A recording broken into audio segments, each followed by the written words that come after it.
ये बहुत ही important video उन स्टूडेंट के लिए है जो चाहते हैं कि भाई मुझे सर थोड़ा सा कम मेहनत करना है, पर कम मेहनत करके ना मुझे 99 परसेंटाइल तक पहुंचना है सर।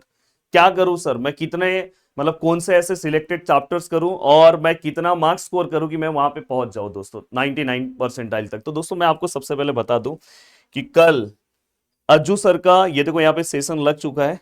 ये सेशन देखो दुबे जी अज्जू सर फिजिक्स इस चैनल पे है। कल थर्मोडायनेमिक का दोस्तों आपका डेमो लेक्चर होने वाला है, तो मैं ये चाहता हूं कि कल 6 बजे सभी को इस लेक्चर से जुड़ना है।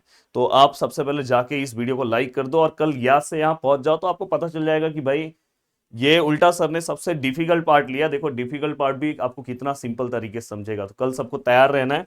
और साथ में मैं आपको बता दूं कि जीडीए महाराष्ट्र एप्लीकेशन पे ऑलरेडी हमारा कोर्स लॉन्च हो चुका है, बहुत सारे बच्चे जुड़ चुके हैं और जल्दी हमारा कोर्स स्टार्ट होने जा रहा है। तो अगर आप नहीं जुड़े हो, इसलिए फर्स्ट डे से आपको आना है दोस्तों, तो फटाफट जाओ जीडीए महाराष्ट्र एप्लीकेशन पे जुड़ जाओ। अब बात आती है कि सर अगर मुझे, देखो बहुत सारे बच्चों का सपना होता है, कितना सपना है आप नीचे लिख दो कमेंट सेक्शन में। 99 परसेंटाइल लाना, मैथ की बात कर रहा हूँ। बहुत सारे लोगों का रहेगा कि 99.99 परसेंटाइल स्कोर करना है, बहुत सारे लोगों का रहेगा कि 99 परसेंटाइल प्लस समथिंग स्कोर करना है। अब आपको अगर इतना परसेंटाइल स्कोर करना है तो आपको क्या करना होगा दोस्तों, कि ऑलमोस्ट कितने मार्क्स तक आपका पार्ट होना चाहिए जिससे आप यहां तक पहुंच जाओ। तो गाइस मैं आपको एक सीधा सिंपल बता रहा हूँ कि बहुत सारे बच्चों की एक गलत फहमी रहती है। उनको क्या लगता है, देखो मैथ कितने मार्क्स का होने वाला है दोस्तों, ये आपको पता होना चाहिए। मैथ जो है दोस्तों टोटल 100 मार्क्स का होने वाला है। 100 मार्क्स में से भी जो 10 क्वेश्चन है वो 11 से आएंगे और 40 क्वेश्चन दोस्तों 12 से आएंगे। इसलिए 12 पे आपका फोकस ज्यादा होना चाहिए। 80 मार्क्स हो गया क्योंकि एक क्वेश्चन 2 मार्क्स का है, और ये 20 मार्क्स हो गया। और ये दोनों को अगर मैं प्लस करूं तो ये दोनों को प्लस करके टोटल कितना हो गया, 100 मार्क्स।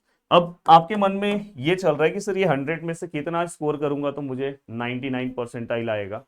तो दोस्तों मैं आपको एक सीधा सिंपल कैलकुलेशन बताऊं कि इसके अंदर कम से कम दोस्तों अगर आप 75 से लेके 80 तक अगर मार्क्स स्कोर करते हो तो दोस्तों आप 99 के ऊपर ही रहोगे।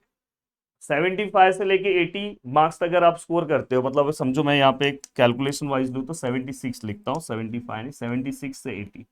अगर आपने 80 मार्क्स भी अगर दोस्तों स्कोर कर दिया आउट ऑफ 100, तो भी आप 99 प्लस परसेंटाइल में पहुंचने के चांसेस बहुत ज्यादा रहेंगे। वो डिपेंड करता है कि आपकी शिफ्ट कौन सी है, उसके ऊपर भी डिपेंड करता है।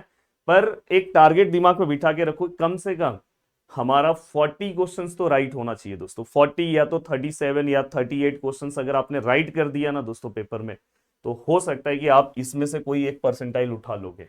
और मे बी अगर उससे थोड़ा सा और आगे हो गया तो यहाँ पे ये गलत फहमी दिमाग से निकाल दो कि 100 में से मुझे 99 मार्क्स लाऊंगा तो मुझे 99 परसेंटाइल आएगा। ऐसा कुछ नहीं होता दोस्तों। आप आराम से एक दो क्वेश्चन आपके रॉन्ग होंगे तो भी चलेगा, कोई दिक्कत नहीं है। पर जितना आप टारगेट कर सकते हो, इसलिए मैं ये बोल रहा हूँ कि आपके अंदर एक अलग लेवल का मोटिवेशन आए कि आपका भाई कर सकता है। और सबसे बड़ी बात है दोस्तों, अभी अभी आपने 12th दिया है, 12th में से ही टोटल 40 क्वेश्चन आएंगे। तो 12th में इतना जी जान लगा दो कि ये 80 में से 70 तो अपने हाथ में आना चाहिए दोस्तों। और बाकी का ये जो 10 है, ये तो आपको आराम से, ये 10 में समझो यहाँ पे 20 है, इसमें से 10 ले लो और डायरेक्ट आपको 80 मार्क्स आया। 80 मार्क्स आया तो दोस्तों सीधा सिंपल है कि आप इसमें से कोई एक परसेंटाइल तक आप पहुंच जाओगे। तो ये चीज दिमाग में बिठा के रखना कि ऑलमोस्ट 37 क्वेश्चन तक तो कम से कम आपका राइट होना चाहिए दोस्तों। तो मुझे आप प्रॉमिस कर सकते हो, कमेंट सेक्शन में बता सकते हो। अब देखो मैं आपको एक तरीका बता रहा हूँ कि ऐसे सर कौन से चैप्टर्स कर रहे हैं। देखो मैं आपको बोलूंगा स्टार्टिंग से आप सब चैप्टर्स पे ज्यादा मेहनत करो, पर जैसे ही एग्जाम आएगा तो देखो दोस्तों, इसलिए आपको सीईटी बैच से जुड़ना क्यों इंपॉर्टेंट है, क्योंकि ना आपने ऐसे चैप्टर्स जो 12th क्लास में ज्यादा फोकस नहीं किया है, सीईटी में वो चैप्टर्स बहुत ज्यादा जरूरी है। जैसे बहुत सारे लोगों आप में से ट्रिग्नोमेट्रिक फंक्शन को स्किप कर दिया होगा। सीईटी में सबसे ज्यादा वेटेज का क्वेश्चन यही है, यहीं से आता है दोस्तों। अराउंड 5 to 6 क्वेश्चन पूछे जाते हैं। देन वेक्टर से दोस्तों, कभी पिछले बार तो वेक्टर से एक शिफ्ट में 7 क्वेश्चंस पूछे गए थे, और आप में से बहुत सारे लोग वेक्टर्स अच्छे से नहीं पढ़े होंगे। इसलिए मैं बोल रहा हूँ कि आपको जीडीए महाराष्ट्र एप्लीकेशन पे सीईटी वाले बैच से जुड़ना चाहिए, जहां पे मैथ अकेला वेटेज दोस्तों 100 मार्क्स करता है। देन देखो लाइन और प्लेन से अप्रोक्सीमेट 4 to 5 क्वेश्चंस पूछे जाते हैं। डिफरेंशिएशन से 3 क्वेश्चंस, एंड दोस्तों एप्लीकेशन ऑफ डिफरेंशिएशन से 4 क्वेश्चंस, एंड इनडेफिनेट इंटीग्रेशन से 3 क्वेश्चंस। एंड देन दोस्तों इसके बाद डिफरेंशियल इक्वेशन से 3 to 4 क्वेश्चंस पूछते हैं। एंड ये सब तो छोटे छोटे हैं, चलो इसमें से आप कोई भी चॉइस कर सकते हो, ये 2 2 2 1 1। ये पूरा अगर आप ऐड करते हो तो अराउंड 37 क्वेश्चंस होते हैं दोस्तों। अगर आप ये 37 क्वेश्चंस अगर आपका ये राइट हो जाता है तो भी आपको यहाँ पे कितना मार्क्स आएगा दोस्तों, 74 के आसपास मार्क्स आ जाता है। और थोड़ा बहुत और मेहनत किया तो आप आराम से 100% तक पहुंच सकते हो। तो देखो इसलिए मैं बोल रहा हूँ, और मैंने यहाँ पे अराउंड 12 चैप्टर्स बस लिया है। हाँ, जो आप कर सकते हो, और ये पूरा का पूरा 12th का ही फंडा है। और इसमें से और भी अगर मैं और कम चैप्टर करूंगा तो कुछ और ले लूंगा, तो वो भी आप ले सकते हो अपने चॉइस के हिसाब से। पर ये चैप्टर्स आपको इग्नोर करोगे नहीं चलेगा दोस्तों सीईटी में। ये जो चैप्टर्स है ना स्टार्टिंग के 6, 1 2 3 4 5 6 7, ये 7 चैप्टर्स करना ही होगा।